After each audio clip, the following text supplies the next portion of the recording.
요즘 주식시장 분위기가 좀 어떤 것 같아요? 좀 오르는 것 같긴 한데 선뜻 뭘 사야 될지는 확 오진 않아요. 왜 막 종목별로 난리 나잖아요 지금. 요즘에 지수도 뭐 1월 들어서 좀 강세기는 합니다만, 그러니까 코스피, 코스닥 지수 둘 다. 야, 근데 종목 장세가 엄청나요.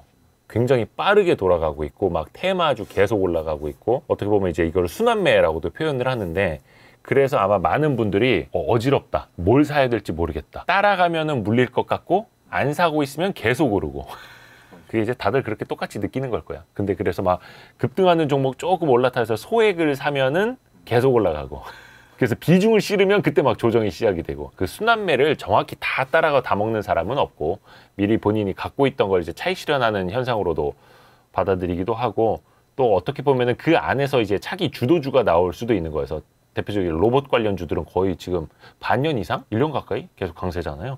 이제 그런 것들 보면은, 아, 그 안에서 순환매 속에서 주도주를 우리가 찾아야겠구나, 이런 생각도 많이 들어요. 순환매장의 특징이 뭔지 알아요? 순환매장의 특징? 주도주가 없다는 거예요. 주도주가 없기 때문에 시장을 이끌어가는 특정 섹터, 업종 이런 게 없기 때문에 막 종목별 이거 튀었다 저거 튀었다. 그러니까 대표적으로 우리나라 시총 비중 가장 큰 반도체 엄청 쉬고 있잖아요. 쉰다라기보다는 거의 뭐 이제 쓰러져 있죠. 2차 전지도 굉장히 쉬고 있죠. 그러니까 대한민국 증시에서 반도체 2차 전지가 안 움직이니까 사실상 주도주가 없는 거야. 7, 8년 전처럼 뭐 바이오주가 뭐 이렇게 하드캐리 해줄 것도 아니고, 그래서 아마 이런 종목 장세가 계속되는 것 같아요. 주도주하고 우리가 순환매를 이야기를 하는데, 케인즈라는 영국의 아주 유명한 경제학자가 이야기를 한 게 뭐 가장 이제 유명한 그거예요. 약간 수정자본주의. 그러니까 시장의 기능이 좀 상실이 됐을 때는 정부가 적극적으로 개입을 해야 된다. 그거를 이제 역설하신 분이 이제 케인즈. 그래서 뭐 케인즈 학파, 케인지안 뭐 이렇게도 표현을 하는데, 이분이 하신 말씀 중에 하나가 뭐냐면, 주식시장은 미인대회라고 했어요. 주식 투자는 곧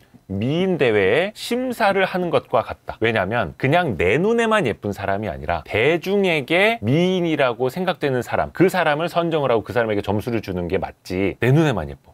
예를 들어서 이 주식 하나가 나 너무 좋아, 근데 아무도 거들떠도 안 봐. 그럼 이게 좋은 주식일까? 그러니까 항상 얘기하는 것처럼 좋은 회사와 좋은 주식은 다르다. 아무리 좋은 회사도 주식은 나쁠 수도 있는 거고, 그게 이제 가격과 가치의 계율일 수도 있는 거고 해서, 케인즈처럼 이제 미인대회에 빗대었습니다. 물론 이게 약간 21세기 이런 이야기 하면 이제 막 공격당할 수도 있는데, 하여튼 케인즈 이 아저씨가 하신 말이, 그래서 그 왜 주식 투자는 이제 미인주 찾기다, 이런 이야기 있잖아요. 그게 여기서 다 파생이 된 거예요. 그러면은 우리 그 주도주의 역사 이야기를 해볼까? 근데 이게 왜냐면 되게 중요해요. 그 역사가 글로벌 금융위기 이후의 역사예요. 긴장하지 마요. 자, 2009년에서 2010년 사이, 이거 아마 들어봤을 수도 있어. 따라따라따라 7공주라고 어린이들 그룹이 있었어. 나만 아나? 그때 뭐냐면 하이닉스, 삼성테크윈, 제일모직, LG화학, 삼성 SDI, 삼성전기, 뭐 물론 이제 지금 뭐 합병도 되고 뭐 분할도 되고 여러 회사들이 있었지만, 그것들이 이제 7공주였습니다. 그러니까 대표적으로 IT, 반도체, 화학 막 섞여 있었어. 그 다음에 뭐였냐면은 2010년부터 2011년은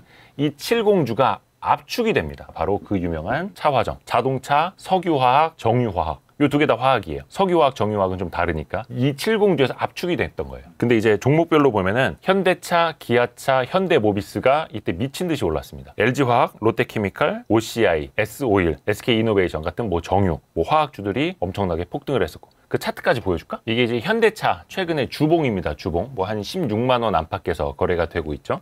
근데 이제 옛날로 거슬러 올라가 볼게요. 뭐 옛날이라고 해봐야 2010년, 11년 차화정 장세 때 이 차가 얼마나 빨리 달렸는지가 아니라 날아갔는지였어요. 여기입니다. 여기 보이세요? 이때가 이제 글로벌 금융위기 당시였고 2008년이었고 2009년부터 반등을 하기 시작했습니다. 이때가 뭐냐면 정부에서 그 개별 소비세 같은 거 막 면제해주고, 경제가 엄청 안 좋아지니까 차 사라 막 이렇게 정책적인 지원도 해주고, 그때 2009년부터 10년, 11년까지 이때가 얼마였냐면은 35,000원대부터 2012년 5월에 27만 원까지 갔습니다. 35,000원부터 27만 원까지 3년 가까이 걸린 거예요. 그럼 이때 막 자동차 부품주들도 다 이런 거예요?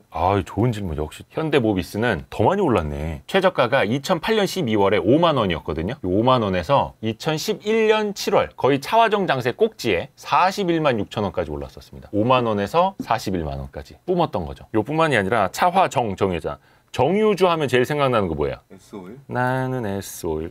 좋아, S오일. 요게 S오일입니다. 5만 원부터 2010년 한 5, 6월쯤부터 출발을 한 거죠. 그래서 17만 원까지 갔었던, 거의 한 1년 반 정도. 그러니까 자동차는 그 앞에서 7공주 시절부터 2009년부터 내달린 거고, 2010년, 11년부터는 그 70주가 약간 재편이 됐던 거예요. 차화정으로. 근데 그게 왜 그랬냐면 당시에는 2010년, 11년에 우리나라에서 투자자문사 열풍이 불었었습니다. 그때 자산운용사 스타 매니저들이 나가서 투자자문사를 막 차린 거야. 그리고 글로벌 금융위기 이후에 달러가 엄청 풀렸고 유동성이 엄청 좋아졌어. 그러니까 코로나 팬데믹 이후에 유동성이 좋아졌던 것처럼 글로벌 금융위기 이후에 2009년부터 유동성이 엄청 좋아지면서 10년, 11년까지 주식시장이 엄청 좋았거든요.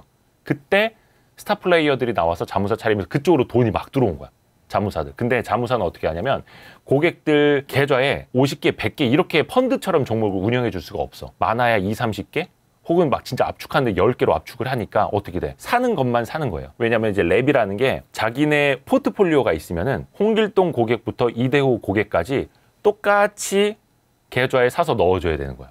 그러니까 사는 주식만 사게 되고 가는 놈만 가게 되고 또 그게 야 여기 투자자문사 요즘에 수익률 엄청 좋대. 요즘에 다들 랩에 가입한대. 부자들 다 이거 가입한대 하니까 그쪽으로 돈이 계속 몰리고 그럼 돈이 들어오니까 또 똑같은 포트폴리오로 산 주식 또 사고 그렇게 해서 이렇게 거의 2년 동안 갔던 겁니다. 그러면서 2011년 거의 하반기 들어서부터는 이제 내리막길. 근데 이제 늦지막히 요즘에서 이제 막 투자자문사 시작하고 랩 받고 이랬던 분들은 나중에 이제 막 고개 숙이고 사과 편지 쓰고 막 그랬죠. 그래서 항상 쏠림 현상이 이렇게 무서운 거예요. 또 떨어질 때도 무서운 거고. 근데 이 상황에서 2009년, 10년, 11년 70주와 차화정이 없었다. 그럼 이제 뒷목 잡는 거죠. 그때 내가 특종을 했던 게 뭐냐면 자산운용사 랩 상품이 있잖아요. 랩에서 예를 들어서 한 20개 종목을 포트폴리오로 담고 있어. 그거를 증권사 영업이나 주문을 넣어주는 그 뭐 브로커들이 다 돌려보는 거예요. 요즘 돈 제일 많이 몰리는 A 투자자문사에서 이 종목을 더 산다. 이 종목 비중을 줄인다.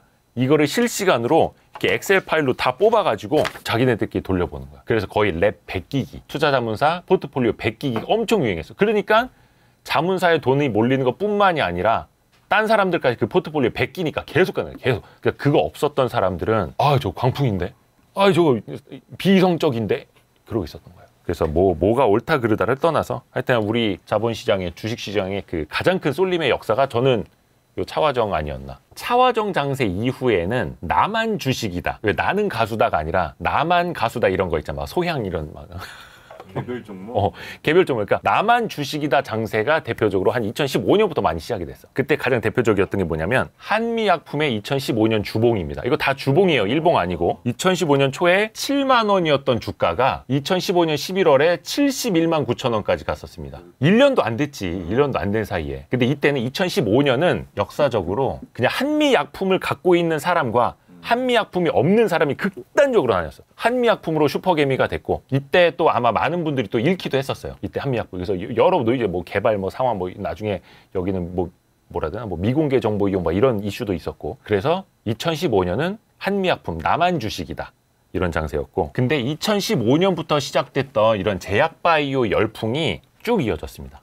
그 가장 대표적인 게 바로 이게 어려움을 겪었던 바로 그 회사 신라젠입니다. 상장한 지 얼마 안 돼서 이제 불타올랐기 때문에 2015년에 상장을 하고 2016년 하반기부터 불타올랐기 때문에 차트가 저 앞쪽에 있죠. 이것도 주봉입니다. 요게 한 7,000원대 하던 주가가 요게 주봉이니까 일중으로는 10만 원을 넘었었습니다.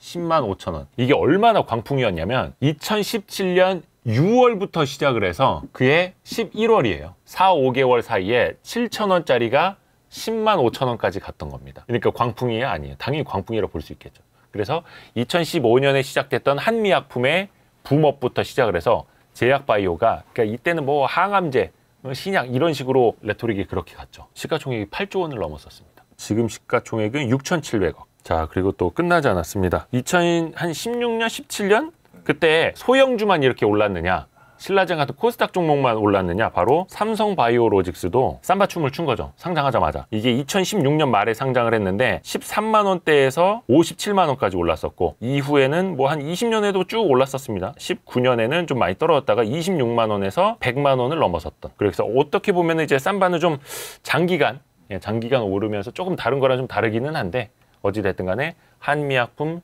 신라젠, 삼성바이오로직스 이런 순으로 좀 갔었다라는 거고 그래서 대표적으로 바이오 장세 이때 바이오주를 하는 사람과 안 하는 사람 극단적으로 나뉘어졌었습니다. 나만 주식이다 이러면서 갔었지. 제약바이오는 포트폴리오에 있는 사람이 있을 수도 있고 없는 사람이 있을 수도 있어요. 이거 없어도 그냥 잔잔하게 움직이는 주식으로 안정적으로 수익을 냈을 수도 있어요. 근데 지금 말씀드리는 이때는 많은 사람들이 멘탈이 나갔었습니다. 바로 어떤 주식 때문이다? 바로 삼성전자입니다. 자, 대한민국 시가총액 1위 코스피 내에서 비중이 20%가 넘고 코스피 200 내에서 비중이 한 25% 정도 되는 이 즈음에 거의 20% 후반까지 가서 막 30%를 넘네만 했었어요. 코스피 200 내. 그 삼성전자가 2016년 2만 한 1,000원대에서 2017년 11월에 5만 7천원까지 갔습니다. 2배 이상 간 거죠. 이 큰 삼성전자가 한 1년 반 사이에. 근데 이게 가장 큰 차이는 뭐냐면 뭐 개인 투자자들한테 와닿지 않을 수 있는데 펀드 매니저들한테는 미치는 겁니다. 저기 시가총액 비중 1, 2%밖에 안 되는 거랑 시가총액 비중 2, 30% 왔다 갔다 하는 거랑은 차원이 다른 거예요. 그러니까 이때 어땠냐면 삼성전자가 펀드에 없는 펀드 매니저 혹은 비중이 낮은 펀드는 거의 막 울상이었어. 처음에는 아닐 거야 하다가 나중에 야, 삼성전자 없잖아. 삼성전자 비중 작잖아. 더 담아. 우리 계속 뒤처지잖아. 삼성전자 없으면 시장 수익률 못 따라가잖아. 이러면서 난리가 났던 거예요. 그래서 거의 이때쯤 되면은 거의 모든 펀드에 삼성전자 비중이 꽉꽉 찼었습니다. 그리고 또 하나의 그때 패단이라면 패단인데 그게 뭐냐면 우리가 인덱스 투자, 패시브 투자라는 거 하잖아요. 그러니까 액티브하게 내가 알파를 노리는 거 말고 지수를 추종한 인덱스 혹은 패시브 투자. 가장 대표적인 게 ETF죠. 이때 ETF에 돈이 많이 몰렸어. ETF에 돈이 들어오면 이 ETF는 갖고 있는 포트폴리오 비중대로 똑같이 복제해서 계속 사야 돼요, 주식을.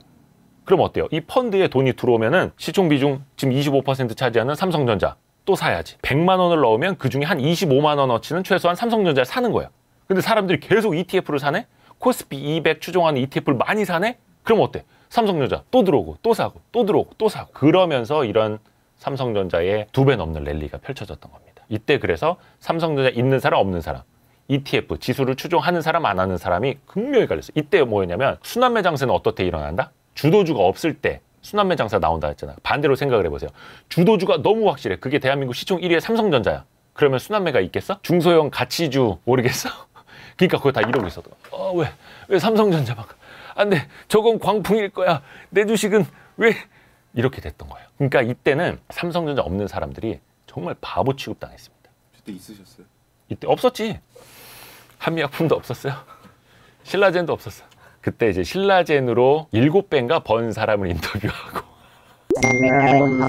순환매 장세도 그렇고 주도주가 확실히 나타난 장세에서 내 포트폴리오에 그게 없다. 어떻게 되겠어요? 바로 그냥 뒷목 잡는 거야. 그러니까 이게 증시도 그렇고 경기도 그렇고 사람 몸도 그렇고 혈액순환이 굉장히 중요합니다. 혈액순환 하니까 바로 옆에 뭐가 있네. 이게 뭐냐면은 저희가 이제 처음으로 PPA를 들어왔습니다. 근데 이게 서큐시안이라고 하는 파이토웨이에서 나온 건강기능식품인데 해서 저도 실제로 먹고 있어요. 실제로 한 2주 이상을 먹고 찍으래. 아무튼 그렇습니다. 그래서 요즘에 저도 잘 까서 먹고 있고요.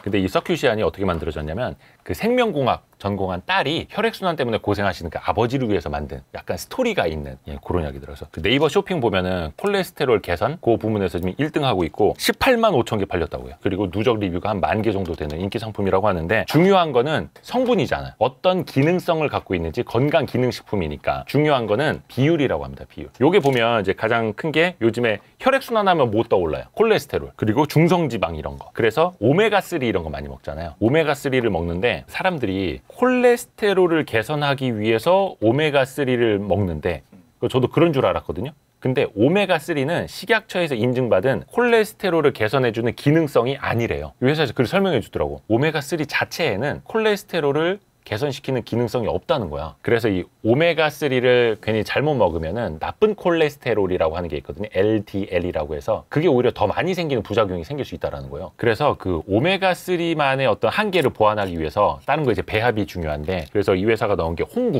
홍국이라는 겁니다. 홍국은 그 자체만으로도 콜레스테롤 개선 기능성을 인정받은 거라고 해요. 그래서 홍국을 넣으면 콜레스테롤도 좀 낮춰주고 또 동시에 혈관도 좀 깨끗하게 해주는 그런 기능이 있다고 하네요. 그래서 상대적으로 이제 가격을 봐야 되는데 홍국하고 코엔자임 Q10하고 오메가3 다 따로 먹는 것보다는 이게 조금 더 합리적이다 라고 또 이야기를 할 수 있네요. 그래서 이거 제조한 회사가 어디냐? 대부분 이제 뭐 파이토웨이 이런 데는 이제 브랜드를 하고 기획을 하는 곳이고 판매를 하는 곳인데 실제로 제조 공장이 중요하잖아요. 그래서 딱 찾아봤지.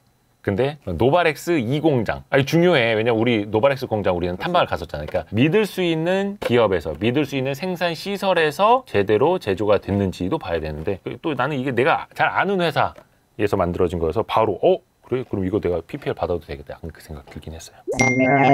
지금에 와서 돌아보면은 광풍일 수는 있어. 비이성적 과열일 수는 있는데 다만 일정 부분은 주도주와 함께 해야 한다. 놀더라도 얻어 터지더라도 주도주에 가서 놀고 주도주를 하다가 얻어 터지는 게 낫지. 그래서 너무 한쪽으로만 쏠려 있어도 안 되고 너무 아웃사이더가 되려고 해서도 안 되겠다. 그러니까 나는 기존에 좀 많이 아웃사이더였거든요. 양쪽을 다 같이 하는 거야. 하이브리드. 근데 이제 역사는 역사인데 역사가 사실 뭐 되풀이 된다는 말도 있고 되풀이 되지 않는다는 말도 있는데 자본시장은 그 주인공이 달라질 뿐이지 뭔가 또 나와요.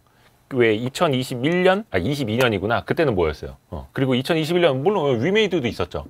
21년이면 23년에 무슨 말 나오고 있어요? 이게 에로가 사실 요거예요. 어이. 왜냐면 이게 에너지, 로봇, 배터리, 우주항공 이렇게 해서 누가 이제 에로배우라고 또 말을 만들었더라고. 뭐 다 좋은 산업이고 성장 산업인 거는 맞는데 물론 이제 에너지는 좀 사이클이 있기는 합니다만 근데 요즘에 에로배우에다가 또 하나 붙었던데? 에로배우 자네인가.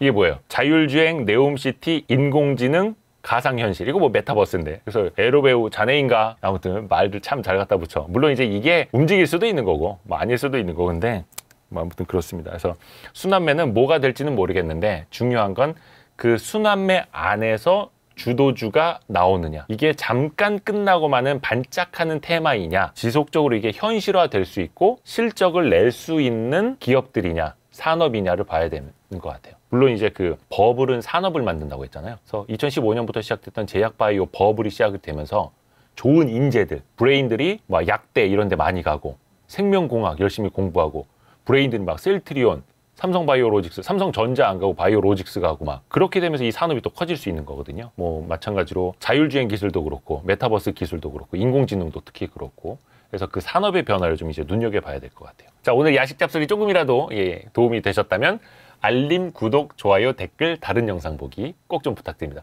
까먹지 않게 좋아요는 지금 눌러주세요. 한 번만, 두 번 누르면 취소니까. 고맙습니다.